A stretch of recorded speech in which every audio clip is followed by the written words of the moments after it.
안녕하십니까? 우리 학생들이 싱얼롱과 특송 적극적으로 많이 참여해서 하나님께 감사합니다. 오늘은 이제 갈라디아서 마지막 말씀이죠. 오늘 말씀은 제목은 선을 행하다 낙심하지 말라. 선을 행하다 낙심하지 말라이고, 말씀은 갈라디아서 6장 1절에서 18절입니다. 요절 6장 9절을 함께 읽겠습니다. 6장 9절입니다. 시작. 우리가 선을 행하되 낙심하지 말지니 포기하지 아니하면 때가 이름에 거두리라. 네, 기도하겠습니다. 은혜로우신 주님, 오늘도 우리가 성부 하나님, 성자 하나님, 성령 하나님을 예배하게 해주셔서 감사합니다. 우리가 드리는 예배가 하나님을 기쁘시게 하는 예배가 되게 해주십시오. 또 한 주간에 우리의 많은 죄와 허물을 예수 그리스도의 피의 은혜로 다 용서해 주시고, 이 시간 하나님의 말씀을 통해서 우리의 영혼과 마음을 소성시켜 주시고 은혜 베풀어 주시기를 기도합니다. 아멘. 예수님의 이름으로 기도하였습니다. 아멘. 우리가 이번 주까지 8주째 갈라디아서 말씀을 듣고 있는데요. 지금까지 배운 것을 먼저 간단하게 정리하고 오늘 갈라디아서 6장 말씀을 전하고자 합니다. 아마 기억을 한번 더듬어 보시면 우리는 1장 1절부터 24절에서 바울이 전하지 않은 다른 복음을 전하는 자나 다른 복음을 받아들이는 자는 다 하나님의 저주를 받는다라는 것을 배웠습니다.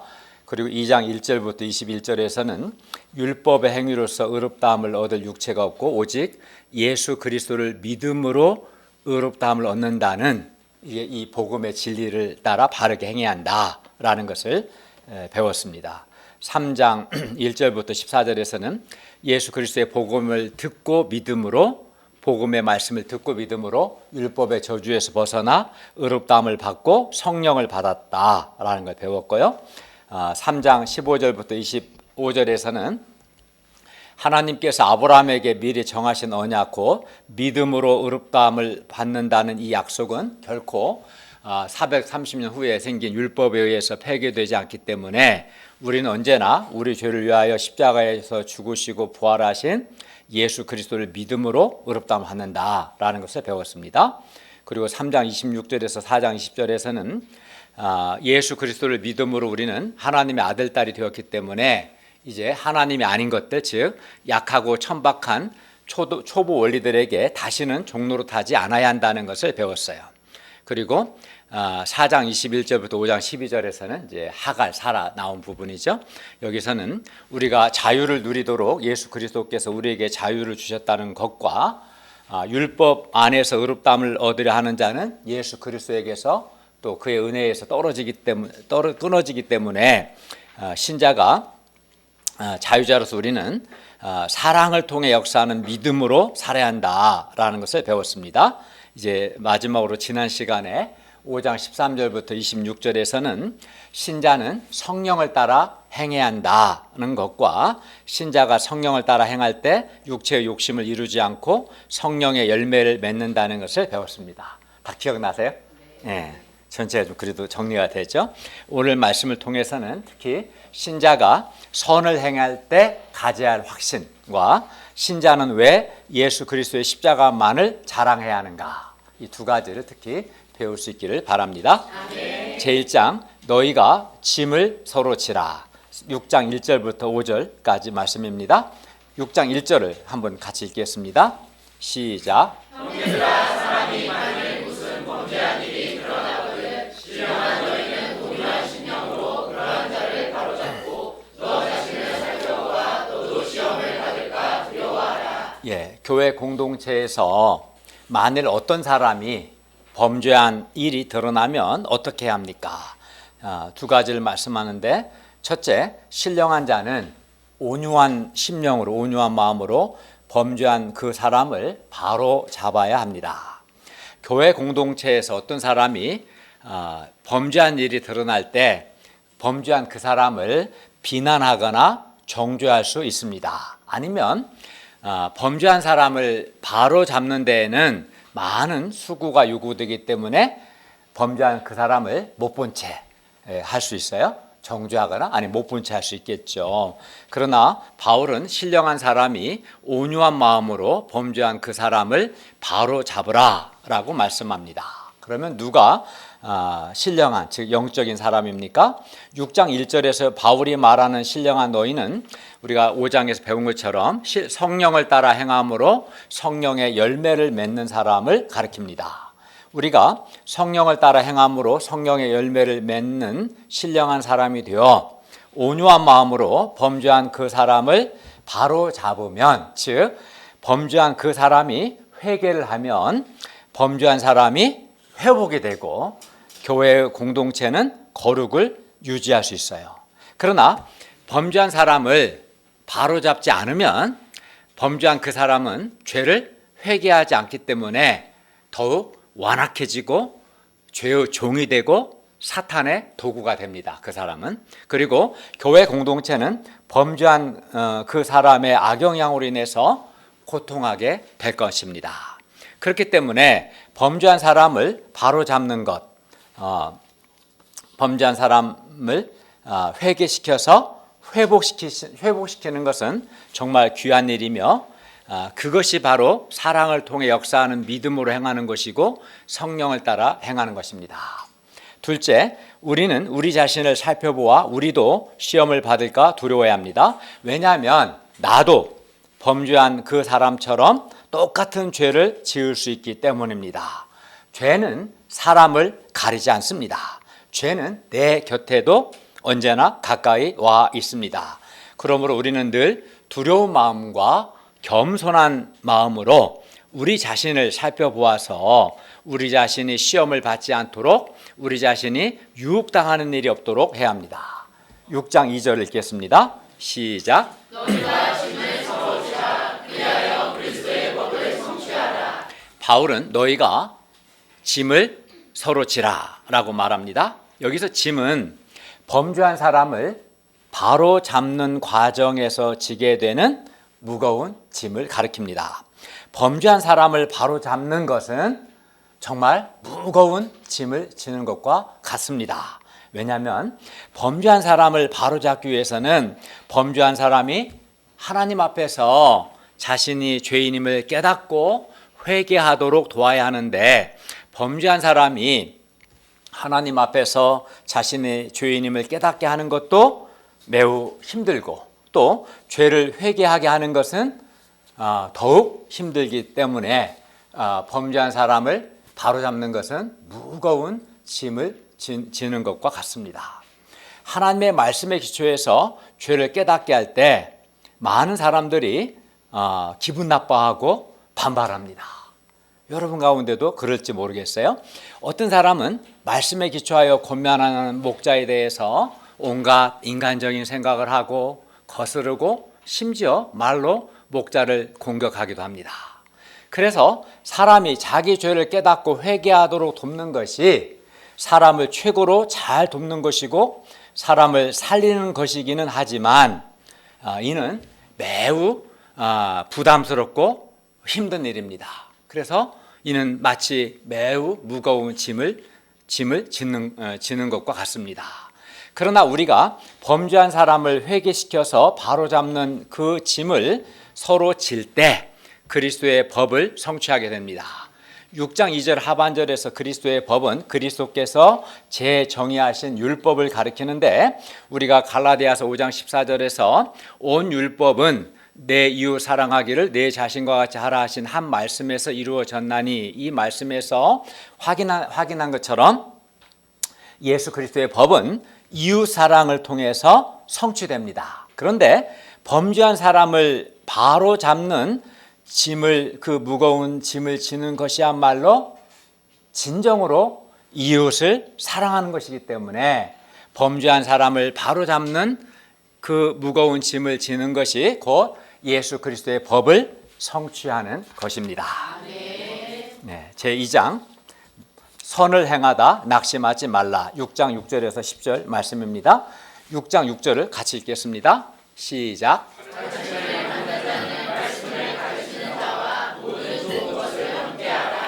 여기서 가르침을 받는 자는 말씀을 듣고 배우는 신자들을 가르치고요. 말씀을 가르치는 자는 1차적으로 저와 같이 말씀을 연구하고 가르치는 목사를 가르치고, 더 나아가 우리 목자님들과 같이 말씀을 전파하고 가르치는 성경 선생들, 목자님들을 가르칩니다. 모든 좋은 것이란 물질적인 것을 포함해서 모든 좋은 것들을 가르치고 함께 하라는, 서로 교제하라는 것입니다.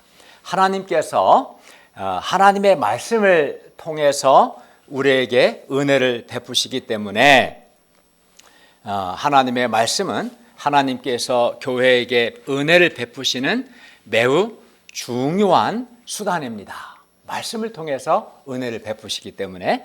그리고 우리 안에 내주하시는 성령 하나님께서도 하나님의 말씀을 통해서 우리를 도우시고 우리를 인도하십니다. 그렇기 때문에 하나님의 말씀은 매우 중요하죠.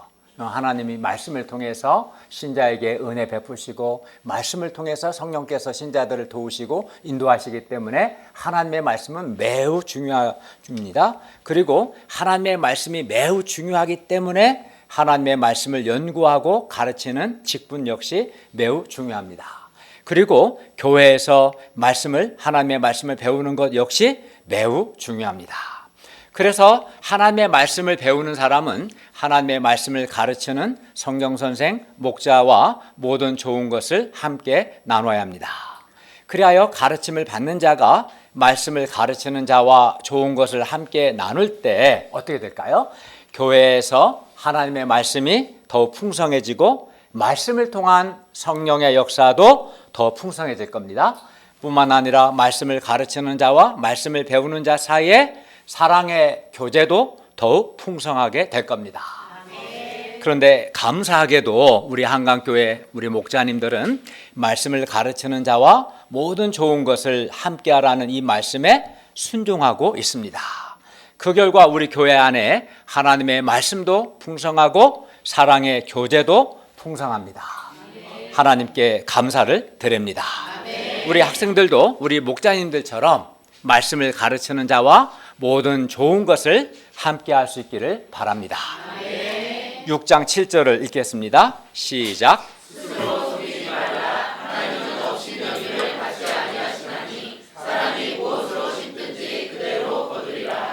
사람이 무엇으로 심든지 그대로 거둔다는 이 심음과 거둠의 법칙, 무엇으로 심든지 그대로 거둔다는 이 심음과 거둠의 법칙은 하나님께서 친히 정해 놓으신 겁니다. 그러므로 스스로 속이지 말라.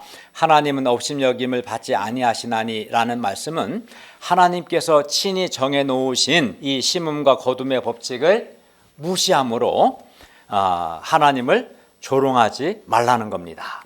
바울은 하나님께서 친히 정해 놓으신 심음과 거둠의 이 법칙을 이제 구체적인 예를 들어 설명합니다. 6장 8절을 읽겠습니다. 시작. 자기의 육체를 위하여 심는 자는 육체로부터 썩어질 것을 거두고 성령을 위하여 심는 자는 성령으로부터 영생을 거두리라. 그러니까 육체를 위하여 심으면서 영생을 거두는 것을 기대하는 것은 스스로를 속이는 거죠. 그죠?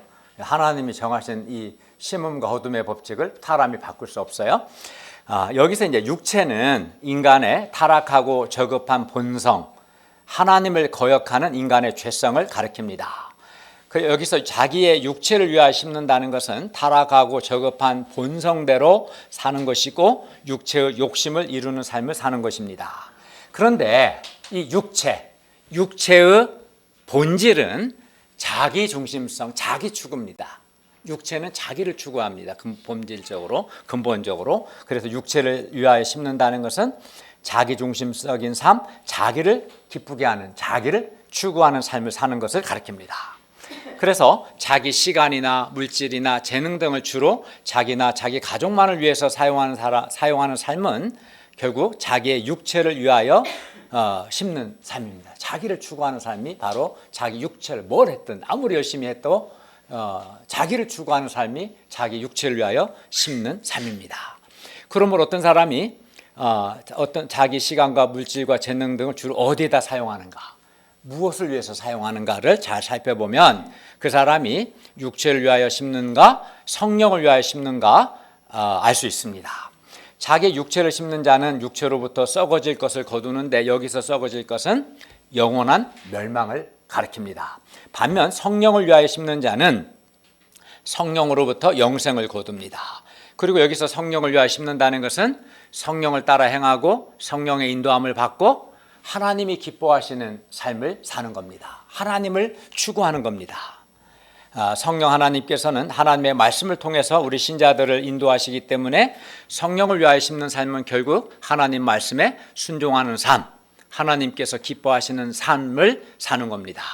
그리하여 성령을 위하여 심는 사람은 자신의 시간과 물질과 재능 등을 주로 하나님을 사랑하고 이웃을 사랑하는 데 사용하고 주로 주님과 복음 역사를 위하여 사용하고 하나님을 근본적으로 기쁘시게 하고자 하는 삶을 삽니다. 그리고 이렇게 성령을 위하여 심는 사람은 성령으로부터 영생을 거둡니다. 우리가 육체 곧 자기 일을 추구하는 삶을 살지 않고 성령 곧 하나님께서 기뻐하시는 삶을 살 때 우리에게 영생의 기쁨이 있습니다. 그러므로 우리가 우리의 시간과 물질과 재능 등을 자기 육체를 위하여 심지 않고 성령을 위하여 심음으로 영생을 누릴 수 있기를 기도합니다.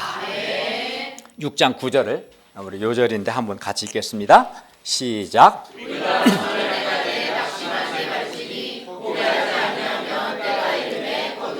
예, 우리는 선을 행해야 합니다. 악을 행하면 안 돼요. 어떤 모양으로도 악을 행하면 안 됩니다. 악한 말, 악한 행동, 어떤 모양으로도 악은 행하면 안 되는 거예요. 우리는 선을 행해야 합니다. 선을. 원망하고 불평하고 비난하고 다 악한 겁니다. 악을 행하지 말고 우리는 선을 행해야 합니다. 그리고 선을 행하되 낙심하지 실망하지 말아야 합니다. 왜 그렇습니까? 왜냐하면 선을 행하되 포기하지 아니하면 때가 이름에 반드시 거두기 때문입니다. 그리고 6장 9절에서 선을 행한다는 것은 모든 착한 일을 하는 것을 가리킵니다. 우리가 5장 16절 성령을 따라 행하는 것도 선을 행하는 것이고요. 6장 1, 2절 범죄한 자를 온유한 심령으로 바로잡는 것도 선을 행하는 것이고 6장 6절 말씀을 가르치는 자와 모든 좋은 것을 함께 하는 것도 선을 행하는 것이고 6장 8절 성령을 위하여 심는 것도 선을 행하는 겁니다. 이 외에도 하나님의 말씀대로 사는 것, 또 캠퍼스에서 전도하는 것, 도움이 필요한 동역자들이나 형제 자매들을 위해서 기도해주고 사랑에 수고하는 것 다 뭡니까? 선을 행하는 것이죠. 그죠? 이 외에도 선을 행하는 것은 아주 많습니다. 바울이 선을 행하되 낙심하지 말고 포기하지 말라고 하는 것은 선을 행하는 과정에서 낙심할 수도 있고 또 포기하고 싶을 때가 있기 때문입니다. 그러면 우리는 선을 행하다가 언제 낙심하고 언제 포기하고 싶습니까? 선을 행했는데 사람들로부터 오해를 받으면 때로는 비난을 받으면 마음의 상처를 받아 더 이상 선을 행하고 싶지 않을 수 있습니다. 잘해준 것밖에 없는데 비난해요. 오해해요. 그러면 정관영 목사는 잘해 주시겠어요? 하고 싶지 않다고 말해야지. 그게 다. 근데 답은 그래도 잘해야 한다고 하고 싶죠. 마음은 그죠? 네. 선을 하고 싶지 않죠. 그러면 특히 오랫동안 선을 행했는데도 내가 기대한 열매가 없을 때, 오랫동안 선을 행했는데도 열매가 없을 때 낙심이 되고 포기하고 싶습니다. 예를 들어 오랫동안 전도했는데도 전도의 열매가 없으면 어때요? 낙심이 되고 포기하고 싶습니다. 그 시간에 다른 것, 생산적인 일을 할 걸, 이런 생각까지 할 수도 있겠죠. 어떤 사람을 오랫동안 말씀과 사랑과 기도로 섬겼는데도 아무 변화가 없거나 어떤 경우는 더 나빠질 때, 이때 정말 낙심이 되고 포기하고 싶습니다. 더 이상 말씀과 사랑과 기도의 수고를 하고 싶지 않습니다. 그러나 성경은 이런 우리에게 분명히 말씀합니다. 뭐라고 합니까? 6장 9절을 보십시오. 우리가 선을 행하되 낙심하지 말지니 포기하지 아니하면 때가 이름에 거두리라. 때가 이름에 거두리라. 여기서 때는 하나님께서 정하신 때를 가리킵니다. 때가 이름에, 곧 하나님이 정하신 때가 이르면 반드시 열매를 거둡니다.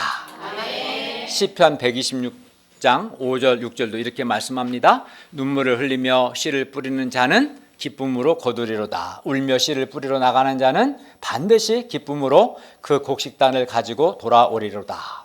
하나님께서 정하신 때가 이르면 때가 이름에 반드시 거둡니다. 그러므로 우리는 하나님께서 정하신 때가 이르면 반드시 거둘 것을 믿고 낙심하지 말고 또 포기하지도 말고 계속 선을 행해야 합니다. 우리는 계속 성령을 따라 행해야 하고 계속 범죄한 자를 온유한 심령으로 바로잡아야 하고 계속 성령을 위하여 심어야 하고 또 우리는 계속 도움이 필요한 사람들을 돕고 계속 캠퍼스 전도도 해야 하고 또 우리가 돕는 사람들을 위해서 계속 말씀 가르치는 것과 또 기도해 주는 것 또 여러 사랑의 수고를 해야 합니다. 이게 이제 우리가 선을 행하는 거죠. 네. 물론 우리가 하나님께서 정하신 때를 알지 못하기 때문에 답답할 수가 있습니다. 그러나 하나님께서 정하신 때가 있고 하나님께서 정하신 때가 사실 우리에게도 베스트의 때입니다. 베스트의 때입니다. 그게 가장 좋은 때입니다. 그러므로 우리는 하나님의 때가 이르면 때가 이름에 반드시 거둔다는 것과 또 하나님께서 정하신 때가 가장 좋은 때, 베스트의 때라는 것을 믿어야겠습니다. 그리고 낙심하지 말고 포기하지 말고 믿음으로 계속 선을 행해야 합니다. 열심히 선을 행해야 합니다. 그래야 하나님의 때가 이를 때 거둘 것이 있게 됩니다. 선을 행한 것이 없으면 나중에 거둘 것도 없습니다. 때가 이름에 거두리라는 이 하나님의 약속의 말씀을 우리가 굳게 붙들고 낙심하거나 포기하지 않고 계속해서 선을 행할 수 있기를 기도합니다. 아멘. 저는 사람들을 돕는 과정에서 많은 기도와 사랑의 수고를 했으나 변화되지 않는 사람들을 보면서 마음에 낙심이 들 때가 많았습니다. 저는 책임감이 있었기 때문에 어떤 경우에도 포기하지는 않았지만 많이 낙심이 된 것은 사실입니다. 당시 저는 제가 과연 열매를 거둘 수는 있을지 확신이 없었고 또 설령 열매를 거둔다 해도 언제 거둘지 제가 하나님의 때를 알 수 없었기 때문에 저는 매우 답답했습니다. 그럼에도 불구하고 하나님께서는 이런 저에게 하나님께서 기뻐하시는 일, 하나님께서 보시기에 옳은 일, 즉 선을 행하고자 하는 소원을 저에게 주셨습니다. 그래서 저는 말씀의 봉사자로서 하나님께서 기뻐하시는 일, 하나님이 보시기에 옳은 일을 열심히 했습니다. 당시 저는 제가 열매를 거둘 수 있을지 알 수 없었고 하나님의 때도 알 수 없었습니다. 그러나 신자로서 열심히 꾸준히 저는 선을 행했습니다. 그리고 놀랍게도 하나님의 때가 이름에 저는 열매를 거둘 수 있었습니다. 하나님께서 정하신 때가 이름에 제가 오랫동안 말씀과 기도와 사랑으로 섬겼던 사람들이 변화되는 놀라운 성령의 역사, 은혜의 역사가 있었습니다. 하나님께 감사를 드립니다. 그리하여 저는 때가 이름에 거두리라는 이 하나님의 약속의 말씀을 이제 체험을 통해서 확신할 수 있었습니다. 뿐만 아니라 저는 그 기간 동안 기다린 그 기간 동안 겸손과 믿음을 배웠기 때문에 하나님의 때가 가장 좋은 때, 베스트라는 것도 체험을 통해서 확신할 수 있게 되었습니다. 왜 하나님께서 그 기간 기다리게 하셨는가? 그 기간 하나님은 저를 믿음의 사람으로 겸손의 사람으로 훈련하셨기 때문에 하나님의 때가 가장 좋은 때라는 것도 체험을 통해서 알게 돼요. 그러니까 열매도 거두고 제 자신도 변화되고 성장할 수 있었던 거죠. 하나님께 감사를 드립니다. 아멘. 사랑하는 여러분, 하나님께서 정하신 때가 이르면 반드시 거둡니다. 아멘. 그러므로 우리가 하나님의 때가 이름에 거둔다는 것을 확신함으로 낙심하지 말고 포기하지도 말고 열심히 선을 행할 수 있기를 기도합니다. 아멘. 특히 성령을 따라 행하는 삶, 하나님 말씀을 순종하는 삶, 예수 그리스도의 복음을 전하는 삶, 사람들을 말씀과 기도와 사랑으로 돕고 섬기는 삶을 열심히 살 수 있기를 바랍니다. 아멘. 열심히 선을 행해야 하는데 최소한 악은 행하면 안 되겠죠. 그죠? 어떤 모양으로도 악은 행하면 안 됩니다.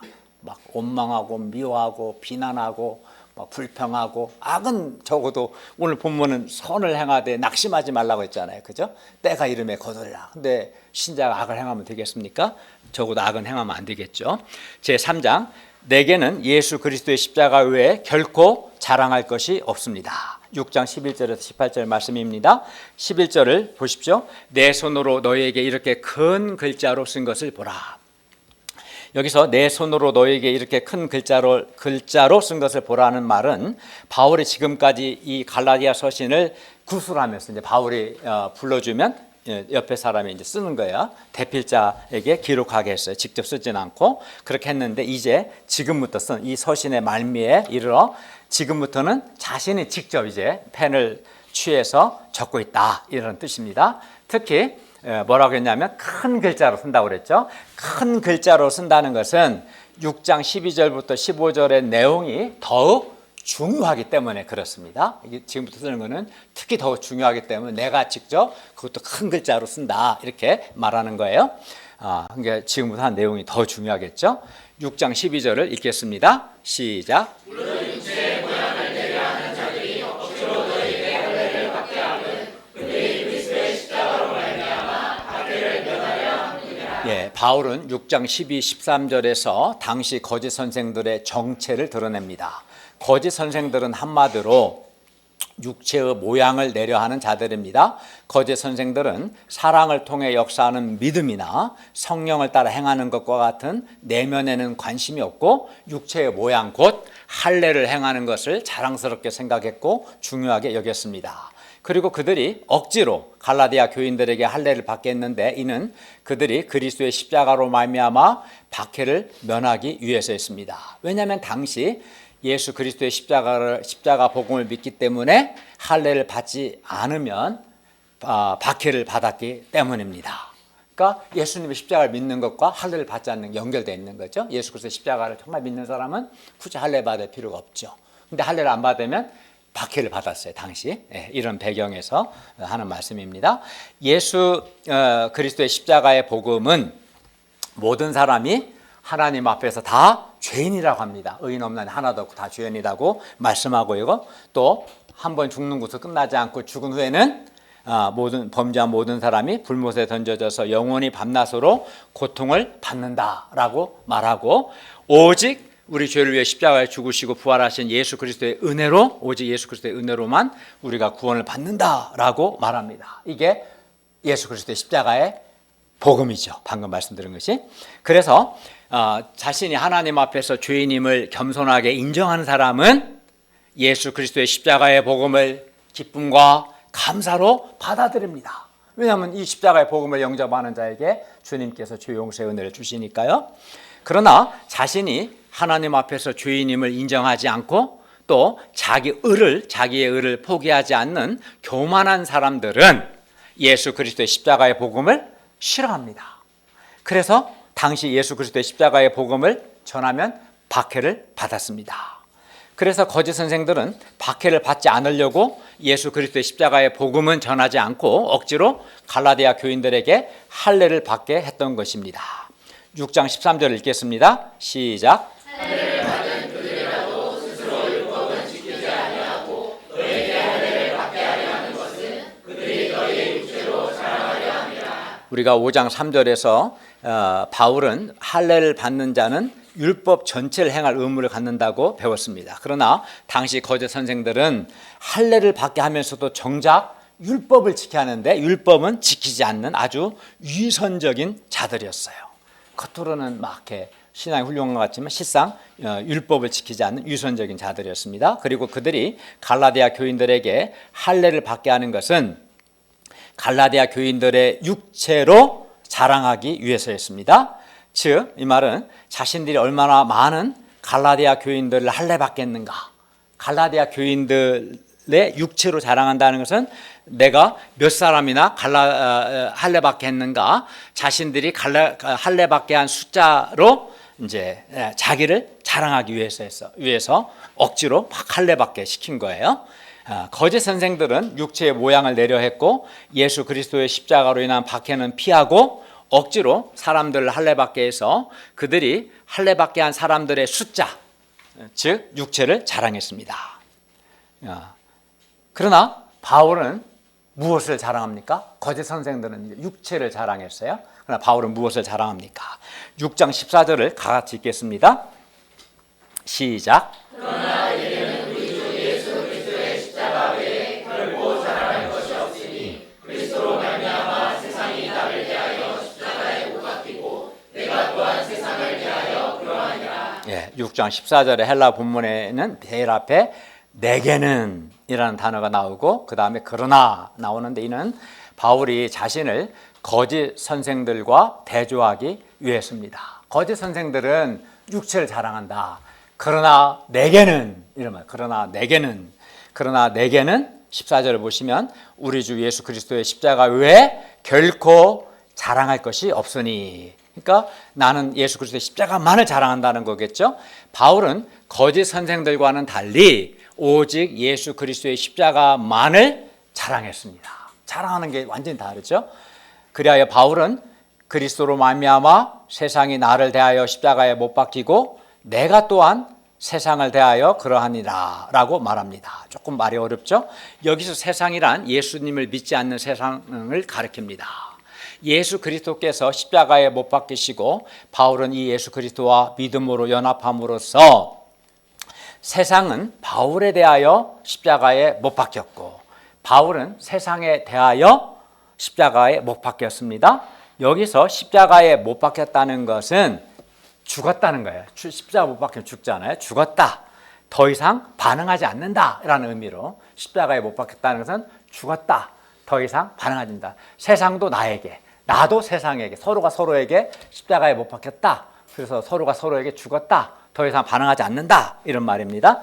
바울은 이렇게 세상에 대하여 십자가에 못 박혔기 때문에 바울은 더 이상 세상을 부러워하지 않습니다. 못 박혔다, 죽었다, 더 이상 반응하지 않는다. 즉 나는 더 이상 세상을 부러워하지 않는다. 바울은 더 이상 세상에게 미련이 없습니다. 십자가 이미 못 박혔고 못 박았습니다. 바울은 세상에게 잘 보이려고 하지도 않습니다. 바울은 세상을 두려워하지도 않습니다. 이것이 그리스도로 말미암아 세상이 나를 대하여 십자가에 못 박히고 내가 또한 세상을 대하여 그러하니라 라는 말씀의 의미입니다. 세상이 바울이 세상을 십자가에 못 박았어요. 그래서 더 이상 세상을 자랑하지도 부러워하지도 미련도 없는 거예요. 세상과의 관계에서 죽은 거죠. 더 이상 반응하지 않는다는 겁니다. 그리고 바울이 이렇게 말할 수 있었던 것은 바울이 오직 예수 그리스도의 십자가만을 자랑했기 때문입니다. 바울이 오직 예수 그리스도의 십자가만을 자랑했기 때문에, 예수 그리스도의 십자가 외에는 결코 자랑할 것이 없었기 때문에 바울은 세상은 바울에 대해서 십자가에 못 박혔다라고 말하는 겁니다. 그리고 나는 오직 예수 그리스도의 십자가만을 자랑한다는 바로 이것이, 내게는 그리스도의 십자가 외에 결코 자랑할 것이 없다. 나는 오직 예수 그리스도의 십자가만을 자랑한다. 바로 이것이 바울이 큰 글자로 써서 강조하고 싶었던 겁니다. 갈라디아 전체에서, 그의 인생 전체에서 꼭 말하고 싶었던, 가장 강조하고 싶었던 말이 바로 이겁니다. 내게는 그리스도 예수의 십자가 외에는 결코 자랑할 것이 없다. 나는 오직 예수 그리스도의 십자가만을 자랑합니다. 그렇기 때문에 세상은 나에 대해서, 나도 세상에 대해서 십자가에 못 박았습니다. 나는 더 이상 세상에 대한 미련도 부러움도 없습니다. 이것이 바울이 큰 글자로 써서 강조하고 싶었던 바로 그것입니다.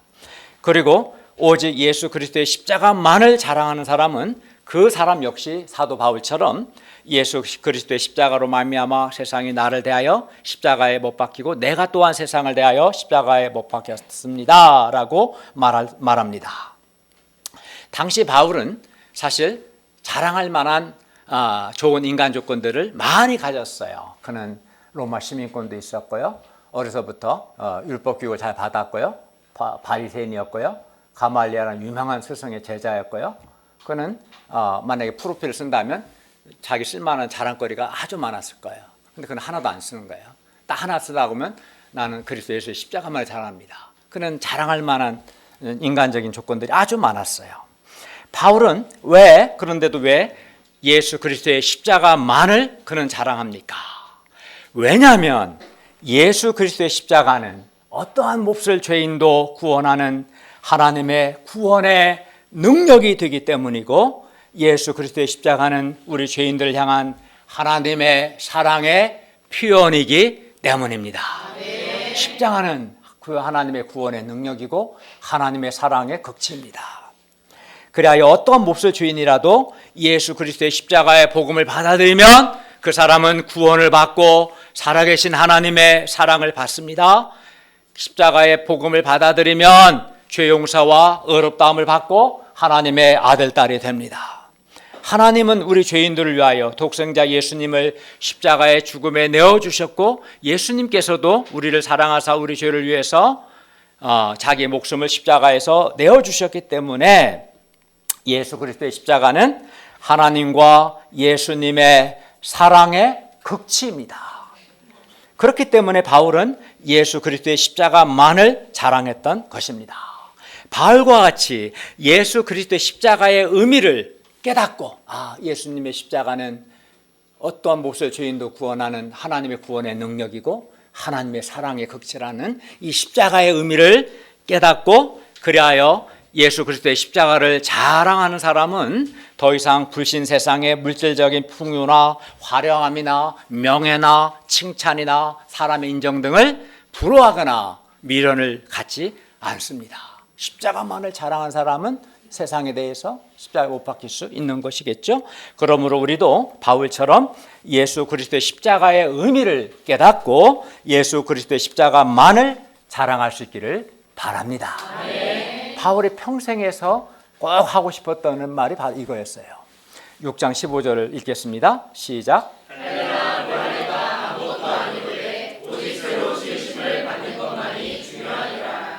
할례 받았냐, 할례 받지 않았냐는 것은 중요하지 않습니다. 정말 중요한 것은 새로 지으심을 받는 것, 즉 예수 그리스도 안에서 새로운 존재가 되는 겁니다. 신자에게는 이제 할례, 무할례, 인간적인 조건과 같은 겉모습은 전혀 중요하지 않습니다. 정말 중요한 것은 예수 그리스도 안에서 새로 지으심을 받은 새로운 존재가 되는 겁니다. 새로운 존재가 된다는 것은 예를 들어서 사랑을 통해 역사하는 믿음으로 사는 자가 되는 것이고요, 성령을 따라 행함으로 성령의 열매를 맺는 자가 되는 것, 이게 새로 지으심을 받은 자가 되는 것인데 이것이 중요한 겁니다. 결론입니다. 우리가 성령을 따라 행하는 신령한 자가 되어 범죄한 자를 온유한 심령으로 바로잡는 이 무거운 짐을 서로 질 뿐만 아니라 겸손히 자신을 살펴보아 시험에 들지 않기를 기도합니다.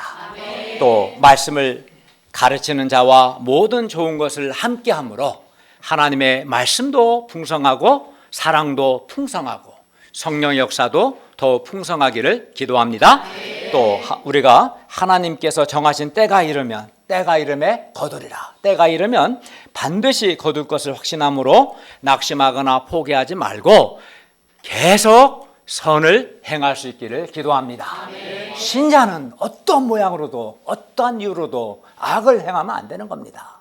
그건 신자가 아닌 겁니다. 신자는 선을 행해야 합니다. 선을 행하되 낙심하지 말고 포기하지 말아야 합니다. 왜냐하면 때가 이르면, 하나님이 정하신 때가 이르면 반드시 거둘 것이고 그 때가 사실은 우리가 각 사람에게도 베스트의 때입니다. 아멘. 그리고 무엇보다 예수 그리스도의 십자가의 의미를 잘 깨닫고 예수 그리스도의 십자가만을 자랑할 수 있기를 기도합니다. 예수 그리스도의 십자가의 의미를 깨닫는 것이 우리의 일생의 간절한 기도 제목이 되고 소원이 되기를 바랍니다. 제가 오늘 새벽에 이렇게 간절히 기도했어요. 예수 그리스도의 십자가의 의미를 잘 깨닫고 예수 그리스도의 십자가만을 자랑하는 자가 되는 것, 이것이 우리의 간절한 기도 제목이 되고 소원이 되기를 바랍니다. 기도하겠습니다. 은혜로우신 주님, 지난 8주 동안 우리에게 갈라디아서 말씀을 주셔서 진실로 감사를 드립니다. 우리가 때가 이름에 반드시 거둔다는 것을 말씀을 확신함으로 낙심하지 않고 포기하지 않고 계속해서 선을 행하게 해주시고 예수 그리스도의 십자가의 의미를 잘 깨닫고 사도 바울처럼 우리도 예수 그리스도의 십자가만을 자랑하는 자들이 되게 하여 주시옵소서. 예수님의 이름으로 기도하였습니다. 아멘.